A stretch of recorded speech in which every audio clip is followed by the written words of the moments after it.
그 진료실 이 쩌렁쩌렁 울리게 막 아씨 이렇게 하면서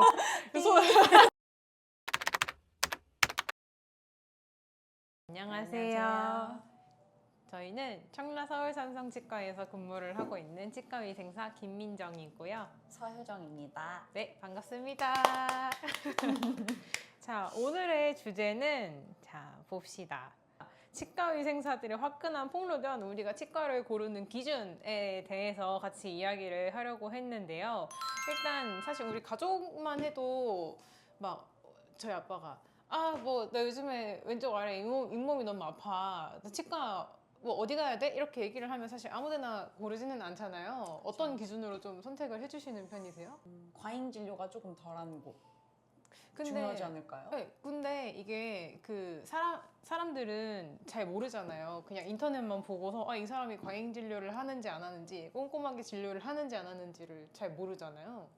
약간 일단 그 전문의인지를 먼저 확인을 하는 것 같은데, 예를 들어서 내가 잇몸이 계속 아프다, 잇몸 위주의 이제 뭐라 그러지? 불편한 점을 가지고 있다라고 하면은 이제 치주과 전문의 면허가 있는지를 저희가 좀 확인을 하고 가게 되는 것 같고, 또 우리 아빠가 치아가 아프다고 흔들린다고 그렇게 이야기를 하실 때는 이 사람 이제 뽑아야 되니까, 치아를 뽑아야 되니까 외과 전문의가 있는 곳을 또 그쵸. 보게 되긴 하더라고요.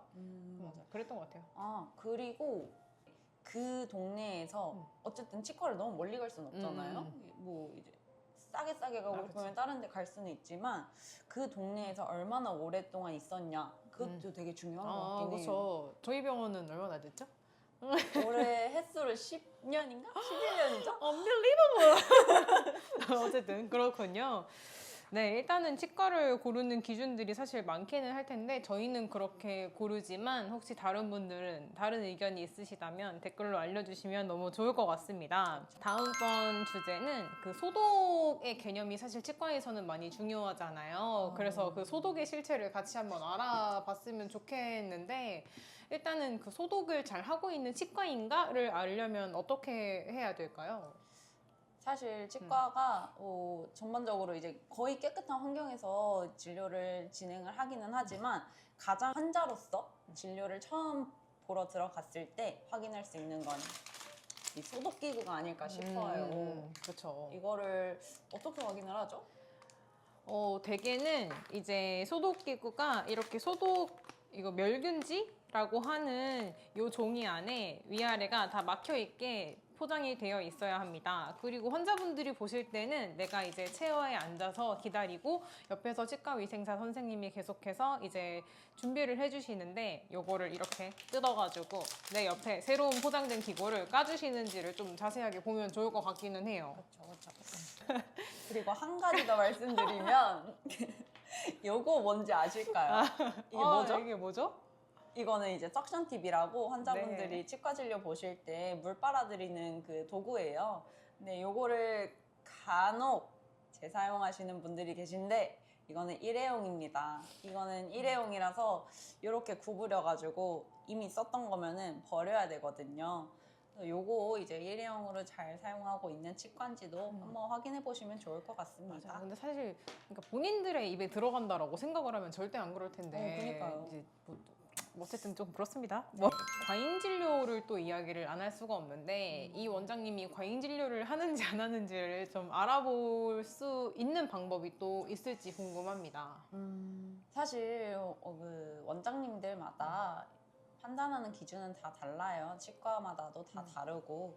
근데 제가 생각했을 때는 환자분들은 본인의 구강 사진을 딱 봤을 때 이게 충치가 심한지 안 심한지 구분이 어렵잖아요. 근데 원장님이 이 정도면 지켜봐도 될 것 같습니다. 구강 관리는 잘 해주셔야겠지만 증상이 조금 더 악화되거나 그렇게 됐을 때 치과 치료를 받으시는 게 더 나을 것 같습니다 하면, 저는 거기서 약간 신뢰를 얻을 것 같기는 해요. 그러니까 그러니까 충치가 있긴 하지만 굳이 치료를 하지 않아도 된다라는, 사실 그 워딩 자체가 나한테 이렇게 돈을 뽑아먹으려고 하시는 원장님은 아니구나라는 생각을 좀 갖게 된다는 말씀이신 거죠. 맞아요. 그렇죠. 그래서 이제 사실 뭐 불편하지 않아서 검진으로 병원에 갔다라고 했는데, 뭐 당장 요거는 이제 뽑아야 된다. 오늘 당장 해야 된다라고 이제 진료를 좀 강요하거나 그런 원장님들이 있으면 사실 좀 환자들 마음으로는 부담스럽기는 하잖아요. 근데 또 굳이 막 뽑으셔야 됩니다. 지금 당장 해야 돼요. 라고 이야기를 한다라고 해서 환자분들은 또 부담 갖지 않으셔도 괜찮을 것 같기는 합니다. 왜냐하면 사실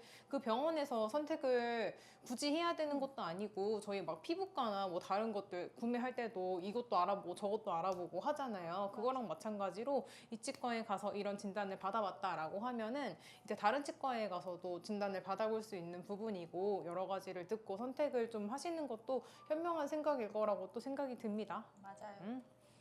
그리고 이제 좀 마지막으로 우리가 이야기를 했으면 좋겠는 게 이게 이제 또 환자분들 이야기를 또 빼놓을 수가 없기는 하죠. 여태까지 만났었던 환자분 중에 가장 기억에 남는 환자분이 좀 있으셨을까 싶습니다. 제일 힘든 류의 환자분들은 저는 사실 결정권자가 아닌데 진료실에 오셔서 너무 비싸다. 난 이 돈 못 낸다. 할인해줘! 라고 하시는 분들이 가장 좀 어려운 것 같습니다, 저는. 그쵸. 네. 뭐 결정을 꼭 지금 이 치과에서 해야 되는 것도 아니긴 하잖아요. 그래서 이 치과 저 치과 다녀보면서 사실 진단도 비교할 수 있지만 가격적인 것도 비교할 수 있고 서비스적인 것도 비교를 할 수 있는데 이제 너무 할인이나 그런 부분들에서 눈에 불을 켜고 요구를 조금 하시면 좀 많이 어렵죠? 어렵죠, 마음이. 네. 그렇기도 합니다.